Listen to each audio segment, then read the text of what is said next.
Hey everybody, it's 𝗗cie𝗵𝗶. Welcome back to the White Sox podcast. Spring training begins next week. Pitchers and catchers report on February the 12th, and a big focus for the White Sox in spring training and basically all season long, actually, will be their prospects, especially the ones who are knocking on the door for the major leagues. And at spring training, they're going to get a great opportunity to show everyone what they've got, because just looking at MLB Pipeline's rankings, the White Sox top 8 prospects will all be in big league camp, and 14 of their top 16 prospects. So as we look ahead to spring training, I want to talk to the guy who is running the farm system and is overseeing everybody's development, and that is Paul Janish, Director of Player Development. He is back on the podcast to give us an inside look at many of these players who are expected to be a big part of the White Sox future, how close they are to the majors, and what the White Sox are doing to make sure that this rebuild turns out to be much better than the last one. So it's Paul Janish, a spring training prospect preview. It's coming your way. Here we go. All right, back on the podcast.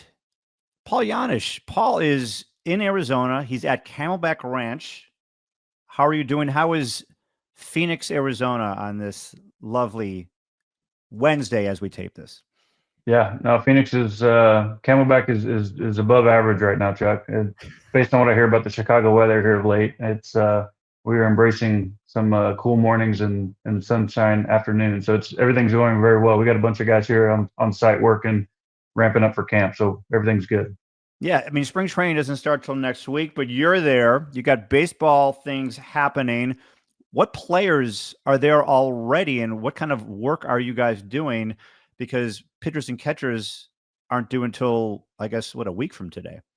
Yeah, the Major League camp will start next week, but we're in week 3 of a performance camp, which entails, a lot of the minor league guys, about 30 guys in total that are here working out, most of which is, geared towards the weight room and incorporating some baseball activities as we ramp up towards spring training, pretty much in in an effort to make sure everybody's in good shape going into camp. And yeah, there's, this time of year is exciting, right? Everybody is, it was encouraging to see some of our, the minor league guys show up after the first of the year here in really good shape, really good physical shape, and, excited about the season. So it's always good to see guys, and you can kind of take a gauge of how motivated guys were during the off season based on what they look like when they show up.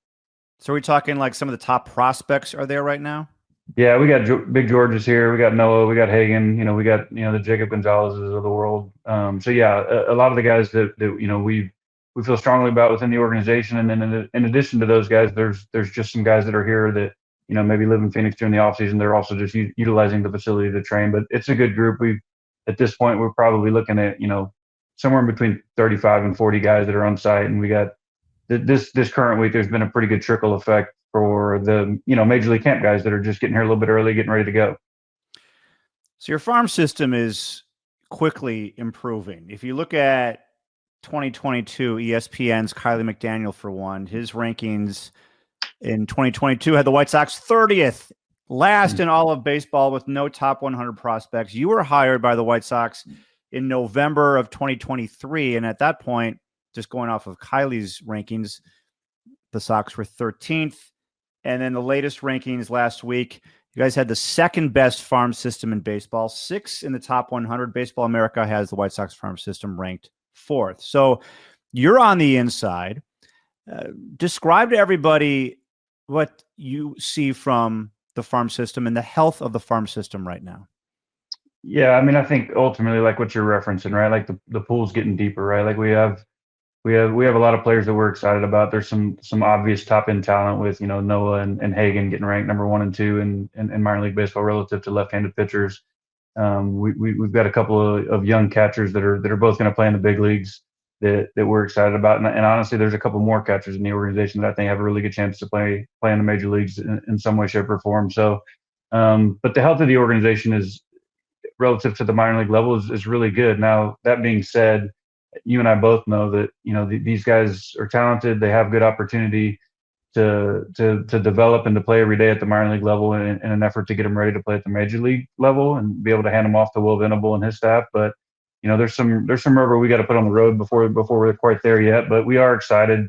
In particular, the lower levels, we're going to have a lot of guys up the middle, in the middle of the field that we feel like, from an ability perspective, have what they need to play at the major league level at some point down the road. That's funny you mentioned the lower levels, because a lot of the focus is AA, high A. Who are you speaking of in the lower levels that you feel really good about? Yeah, it's just, that the draft class from last year, we've got a couple of young, Latin guys, 𝗗cie𝗰𝗶𝗹, the 𝗗ral 𝗵𝗂, the 𝗵𝗐𝗛, I'm still excited about Ryan Burrows. William Bergolla is, you could argue is one of our best infield defenders in the system. There's just some guys that are in the middle of the field. Obviously, Braden Montgomery is, everybody knows relative to the trade, we're going to run him out in center field a little bit in addition to right field, which is kind of his natural position. But yeah, just in particular defensively, a lot of those guys have some offensive ability, but some guys that you feel comfortable are going to be able to stay in the middle of the field defensively, which, again, we've got some rubber to put on the road, but we do feel good about where those guys are at currently. All right. So the first rebuild didn't work. That was not what the White Sox wanted. That's not what the fans wanted. You weren't here for that.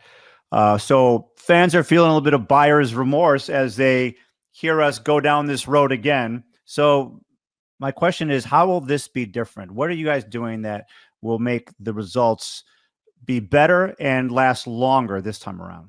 Yeah, no, it's a good question. I think at the minor league level, we're just continuing to embrace, I use the terminology like doing winning things, right? Like, it doesn't necessarily mean the scoreboard at the minor league level. Like, there's a lot of ways you can win the day, and players can, whether it's, routine, becoming a professional. If we're talking about, a young Latin guy that's coming over to the States for the first time, a college draft pick, there's going to be, different scale that we, adapting to just the pro level in general and playing every single day, and, what that takes on the toll it takes on your body, et cetera. But just continuing to embrace, doing things that help the organization get better. Like I said, winning things relative to, just the day that you're going about your business, right? Like that translated last year, fortunately, into, a couple of our teams within the organization having some success. Obviously Birmingham, winning the championship, but ultimately, like, doing the best we can to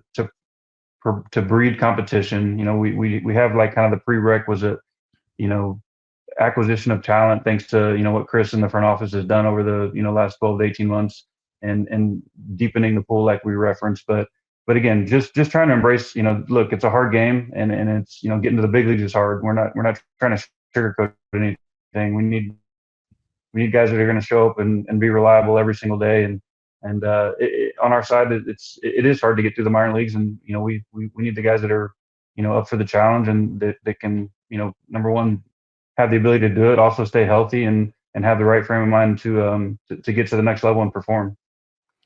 A lot of your farm system is, well, certainly at the top, is either through the draft, at the very top of the draft, or in terms of, top prospects, or these trades that just happened. And what's kind of been missing are, overall, it seems in the last several years, is just the guys who were, 8th rounders, 12th rounders, 20th rounders, international signings.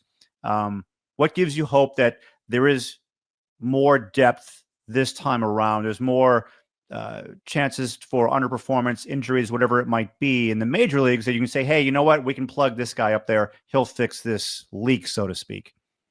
Yeah, no, and I think that goes to the acquisition process, right? Like what we're valuing in that process. And like, we'll use Brooks Baldwin as our current example, right? Like in relative to the major league level, Brooks is just getting going, but him, having the year that he had last year in the Southern League and in Charlotte as well, and for a brief stint, and then getting to the major leagues, putting his toe in the pool. I think at this point we can call him, a little bit of an overachiever relative to what some people might think. Like, that doesn't surprise us because we know Brooks and we know what he can do. But another name, that type of a player that sticks out to me is like a Sam Antonacci, right? Not a super high draft pick, but really good college performer.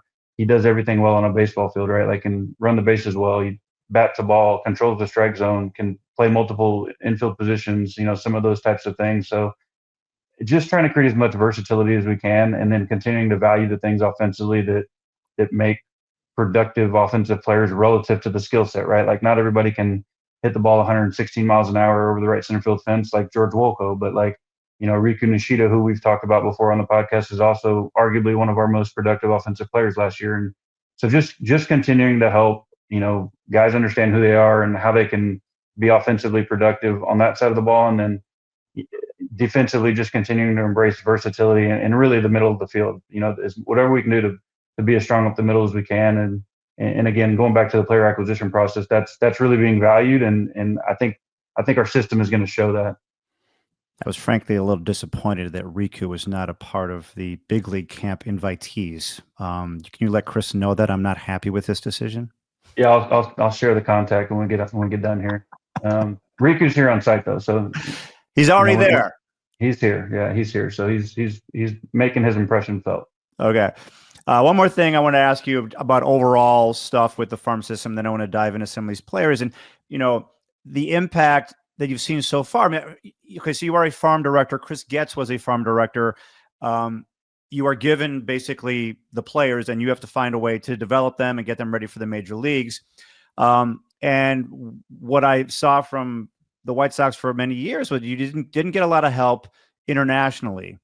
And I want to know what kind of impact you're seeing from David Keller, who is now in that role. He was spent 8 years with the Mets doing a lot of international work. It's very early on. I'm not expecting him to find all these diamonds in the rough right away, but how much is he going to help the White Sox from an international standpoint, or have you already seen some progress there? Yeah, so Keller's done a great job. Between him, 𝗬cie 𝗰𝗶𝗹 and Grant Flick, they've done a great job. Kind of the initial process of building out, the team, the scouts on the ground in Latin America, and then also putting a process in place with regards to gathering information so we can have some, reliable data that we're leaning on. And look, make no mistake, right? Like we were down in the Dominican, last week on a trip that we got to go to a couple of these academies and see some of these young guys, right? Like we're talking about like 13, 14, 15-year-old, kids, players that are, we're evaluating and then, going to get them into the academy at 16 and, they're going to be there and then they're going to come over to the States. And so it's a window, right? Like you're looking at a 4 to 5 year window before you're probably really recognizing a lot of that, fruits of the labor. But the process has been put in place. The people and the integrity with which it's being done was very evident. Even, I'm an aspiring Spanish speaker. And so like I was down there, trying to communicate with some of our new scouts that are just really excited to be part of the process. It was very evident, like kind of the buzz within, the DR in general and some of those facilities that we were going to, just being present there, right? Like Chris was down there, Josh was down there, and myself, and it was just a really good trip. We had Mike Shirley with us, so that's one of the things I would highlight is just like it's a team effort, right? Like everybody's on board, everybody's supporting each other the best way that we can, and it's there's vested interest in all facets of the organization right now, which I think, kind of to your point that you highlighted, it's that's been a little bit of a change relative to what has gone on in the past. And I think, creating that vested interest, Chris has done a really good job of putting people that he trusts in place, and we're doing the best we can to support him. Okay, I want to ask you about some of these prospects. I could go like 5 hours on this, but we won't go that long. Noah Schultz, Hagen Smith, you mentioned those two guys. What is the plan for Schultz?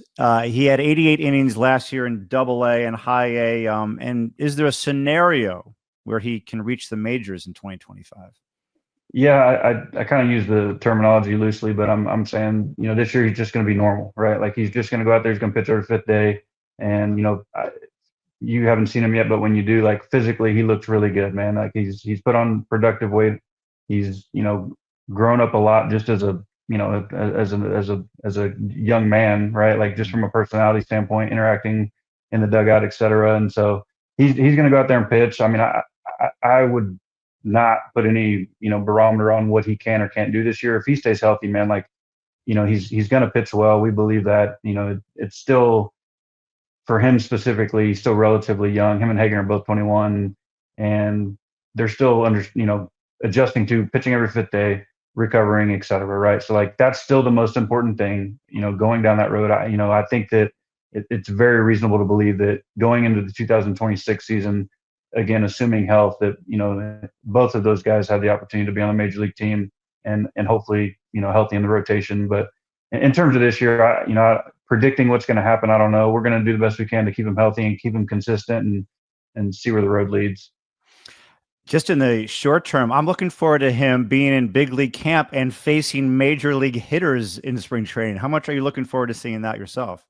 Yeah, man, that's part of the development process. People, we talk about like these guys, he's never done that, right? That's something he's never done. So it's going to be so, productive, good for him to get exposed to that. Like I'm looking out at the field here at 𝗬𝗶𝗹 Ranch, and I'm thinking about him, feasibly pitching against the Dodgers and throwing against Freddie Freeman or Shohei or Mookie or whoever the case might be. Like up to this point, he's only seen those guys on TV. So like, that's another piece of the puzzle that he's got to do and take a deep breath and be like, yeah, what's the big deal? I'm good too, right? So it's going to be fun. It'll be exciting. He's 100% ready to go down that road and start, some of those challenges that he's going to deal with. And yeah, it'll be fun.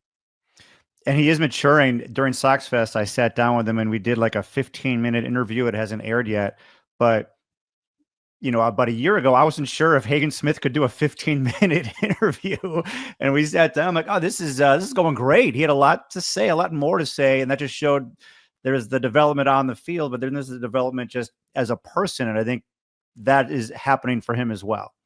Yeah, no, with Noah, the Sox Fest was cool because I got to meet his parents and that kind of stuff as well, and hearing their side of the story and their perspective is always fun. But you look, at the end of the day, we're trying to help these guys grow up in a really rapid pace, and in order to be able to do some things that are hard to do, like relative to competing on a major league field. And like he's right where he needs to be, man.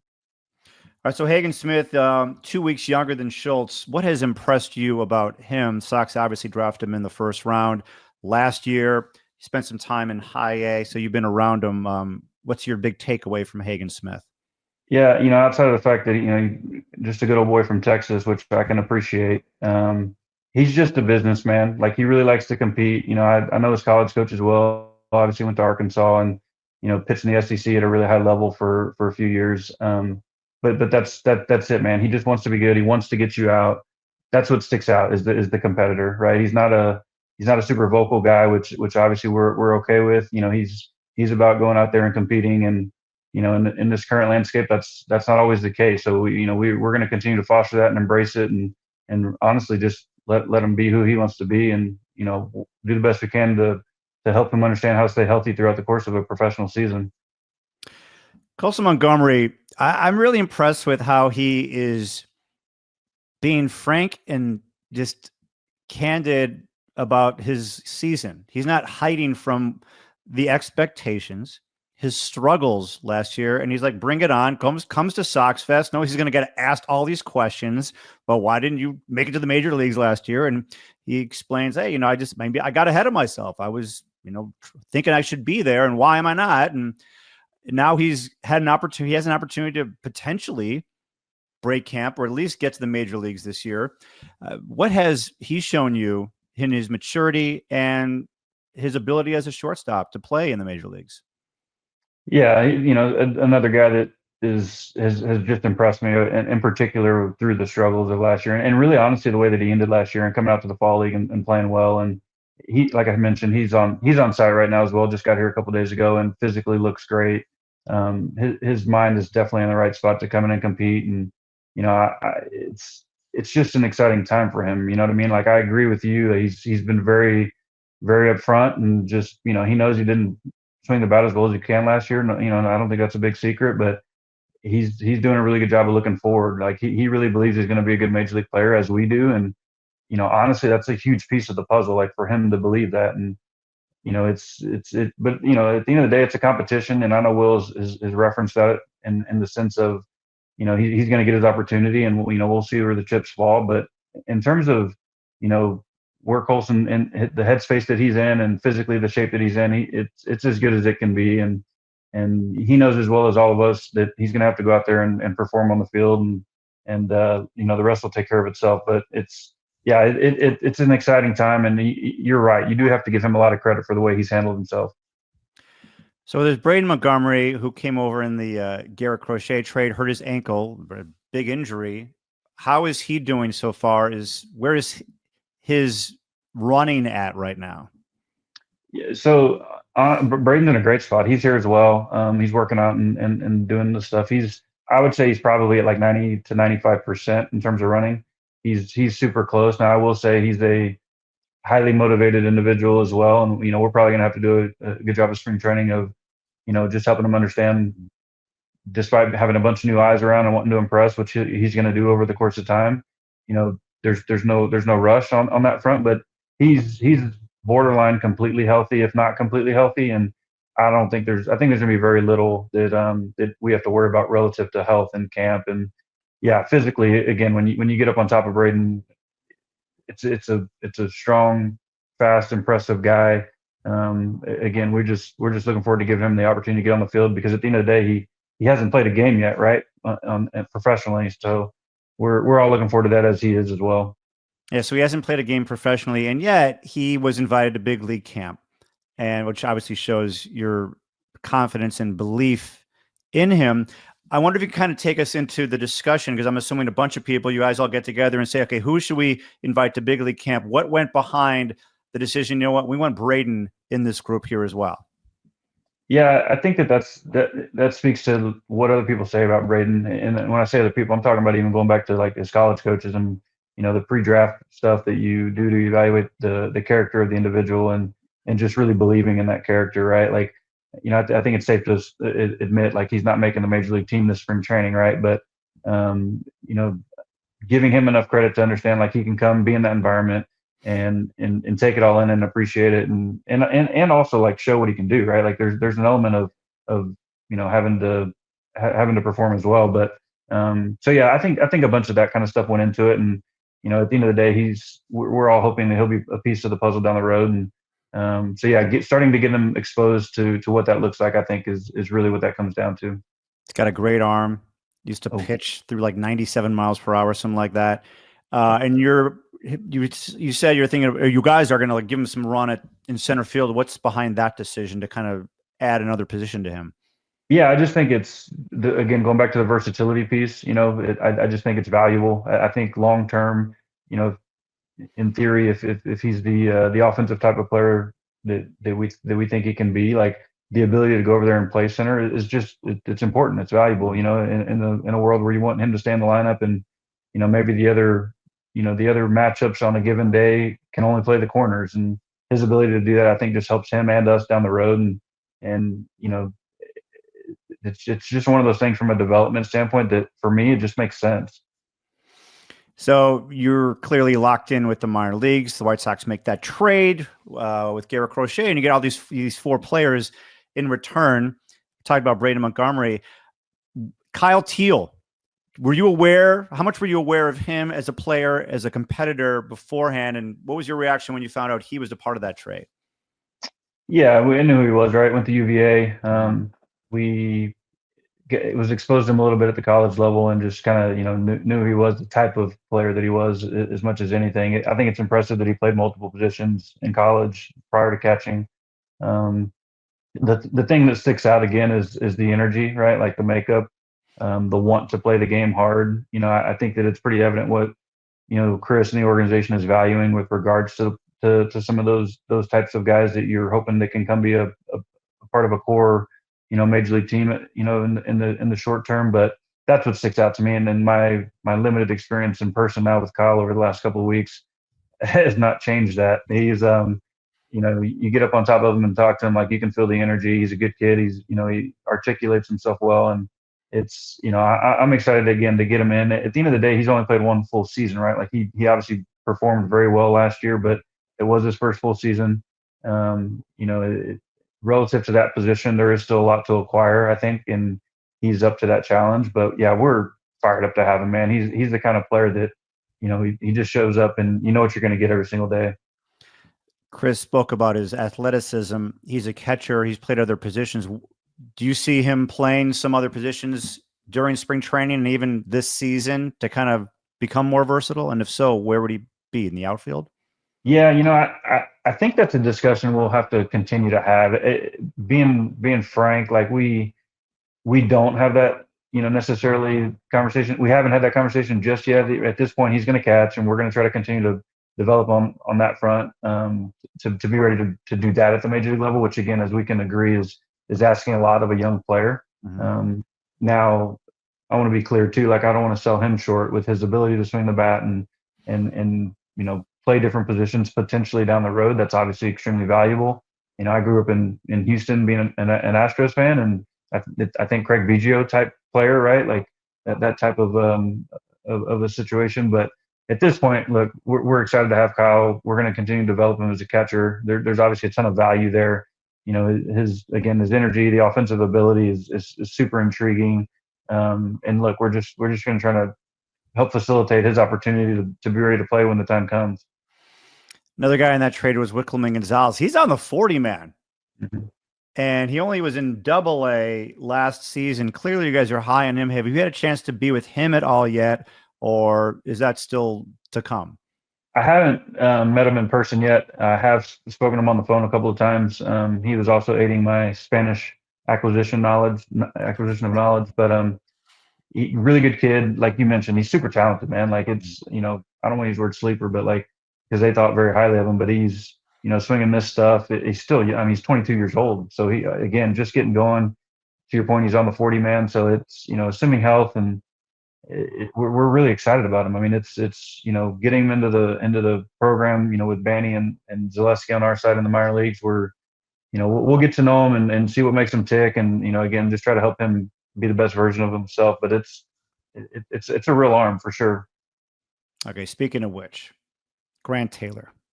Yeah. I'm very curious about Grant Taylor. So you guys drafted him in the second round in 2023. He had a lat injury last year. So was in Kannapolis, and in 16 innings in Kannapolis, 2 runs, 1 walk, 25 strikeouts.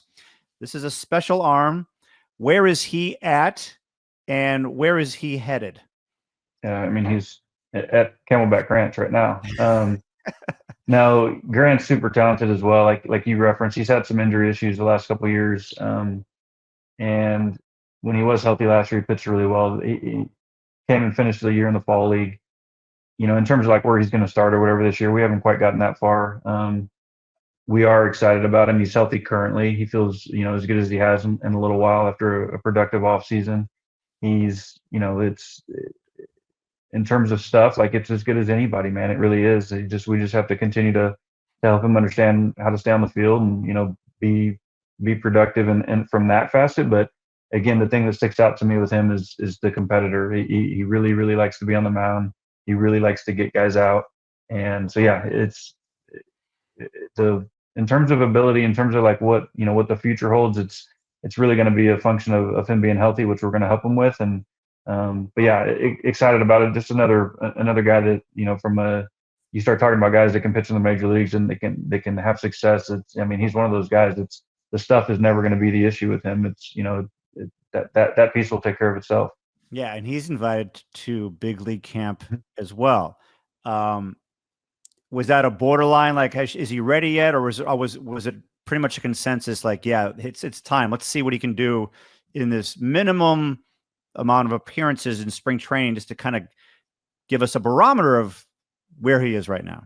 Yeah, I think so. I think it's, it's a couple of things. It's him getting exposed to, the major league staff and other players that are in the major leagues, and it's the staff getting exposed to him. And yeah, it's just frame of reference. And, again, if he stays healthy and does what he can do, like, he's going to pitch in the big leagues. Right. And so, like, this is just that step. So I don't know, we weren't on the fence or whatever, to my understanding about it. I think it's just the progression, and, relative to age and all that stuff, it's appropriate. He hasn't pitched that much more because of a function of the, the health. But in terms of ability and whatnot, like, he's going to fit right in, bud. I can't wait to see some of these guys. Wilfred Veras, he's from the Dominican Republic. He turned 22 this past year. Outfielder, 128 games in Double-A, 27 doubles, 16 homers, 25 stolen bases. Here's a guy who, you want to see some pop in the minor leagues, and he can bring it. Fill us in on 𝗦cie𝗰𝗹 and what impresses you about him. Yeah, so Wilfred is an interesting case study just because he's so talented. Like it's real power. I mean, and it's from foul pole to foul pole, right? Like it's a big, strong right-handed hitter.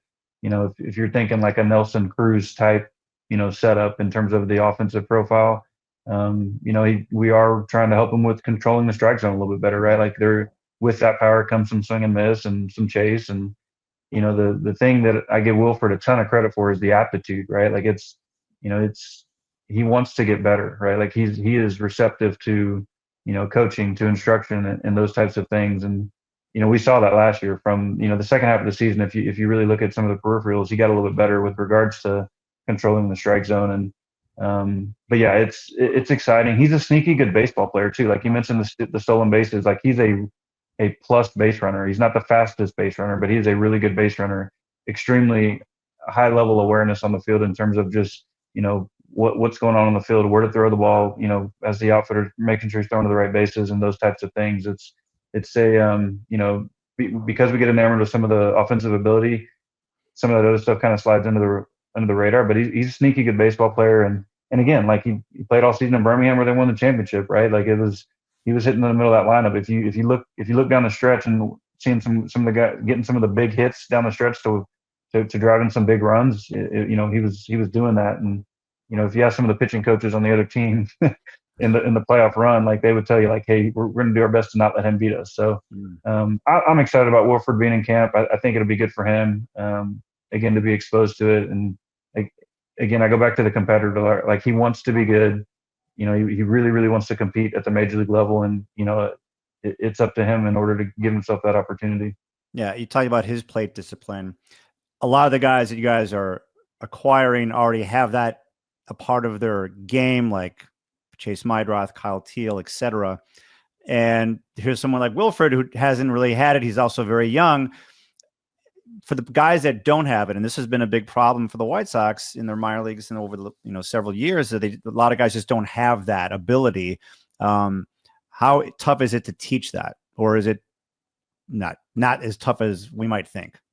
Yeah, I mean, I think it is tough. I think it is difficult to get better at, but you have to be intentional with it. And I give, obviously we've added Ryan Fuller as the director of hitting, and he's going to have kind of an overarching umbrella over the organization. And our minor league hitting department, it's something that we've really focused on. And at the end of the day, I think you do have to highlight it. I think you got to talk about it out loud. I think you got to have good tools to show guys, objective information that indicates that they need to do a better job, and like where they're susceptible. Is it the breaking ball down? Is it the fastball up?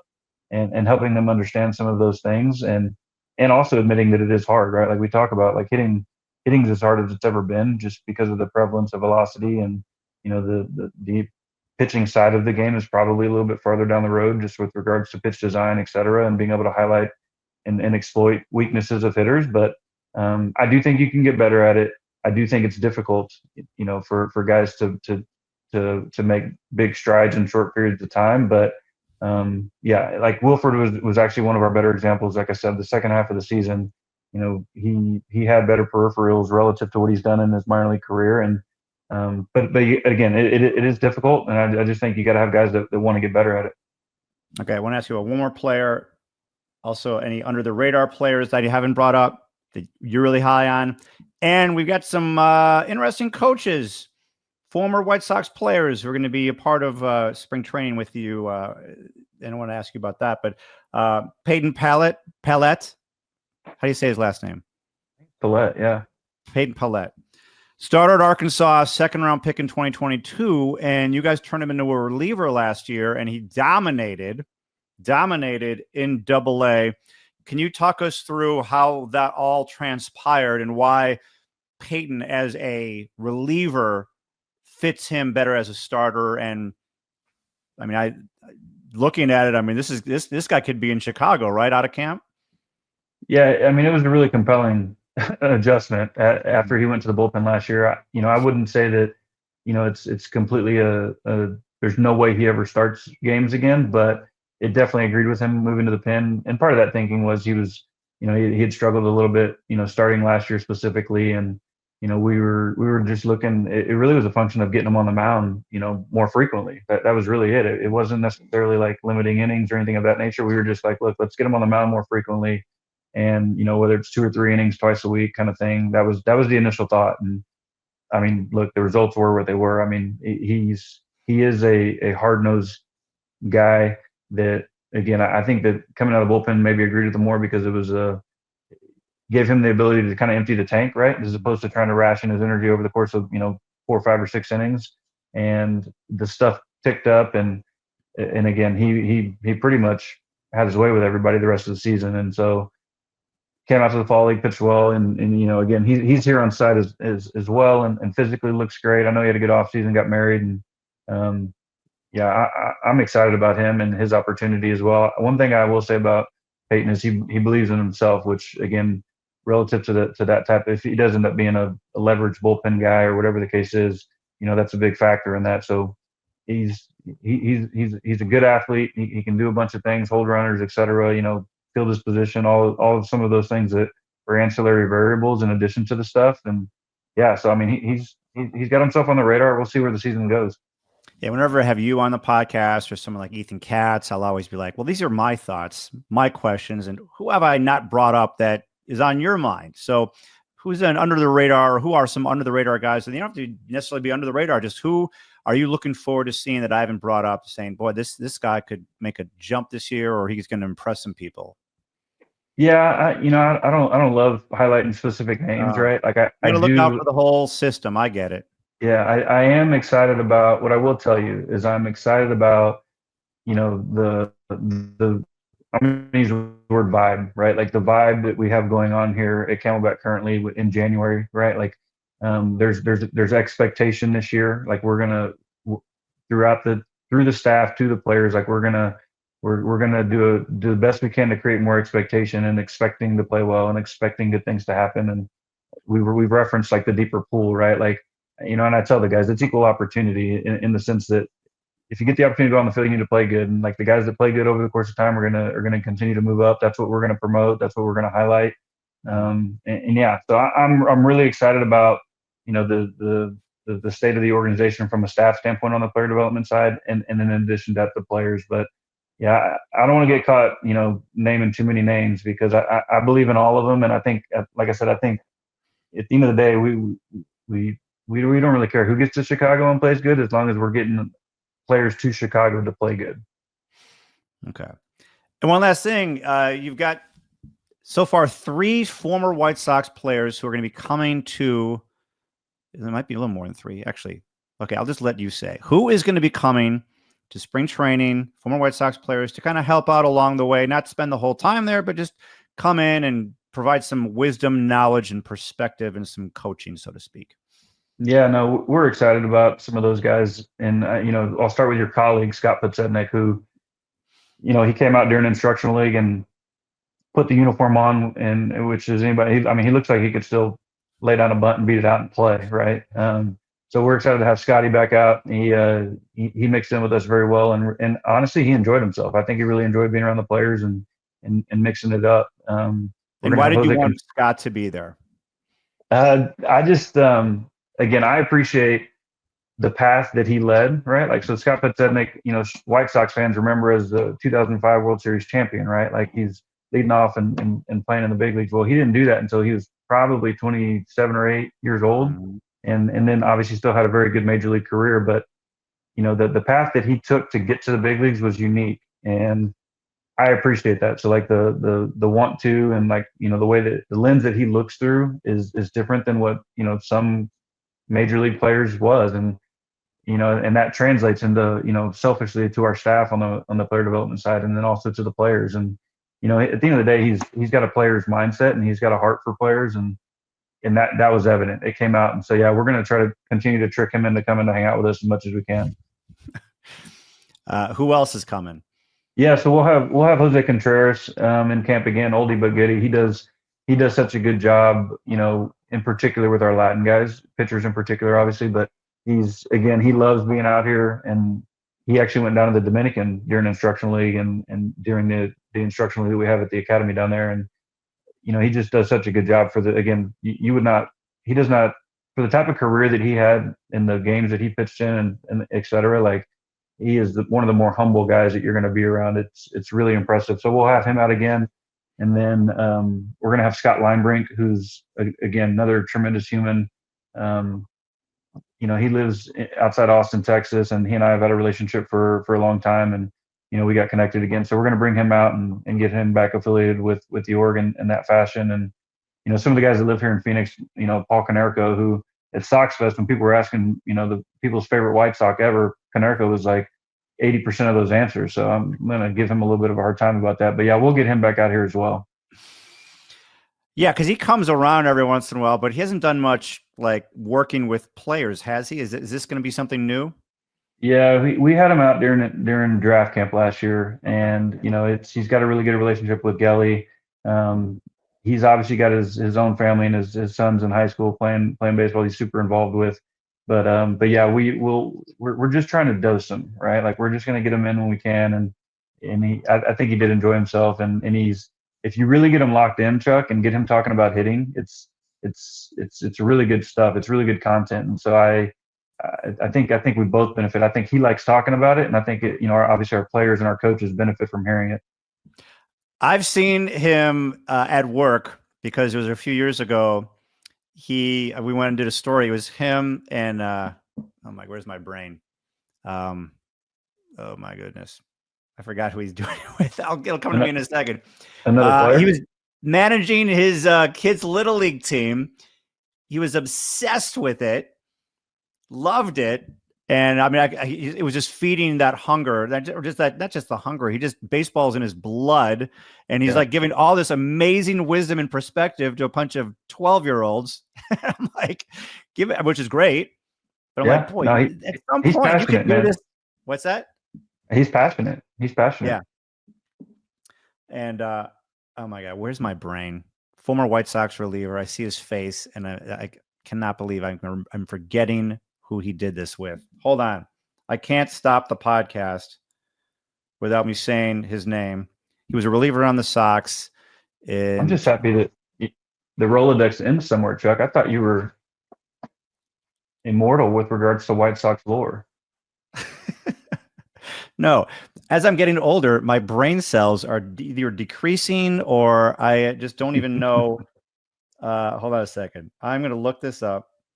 All right, I got it. I remember 𝗟𝗍, Paul Janish were co-coaches together, and so I saw the passion that he has for coaching.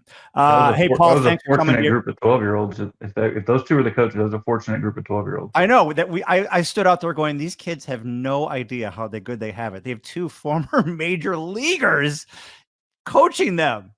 And like Paul got out there like an hour early, and he's like setting up, and I'm like, man, this is where was Paul Janish when I was in Little League?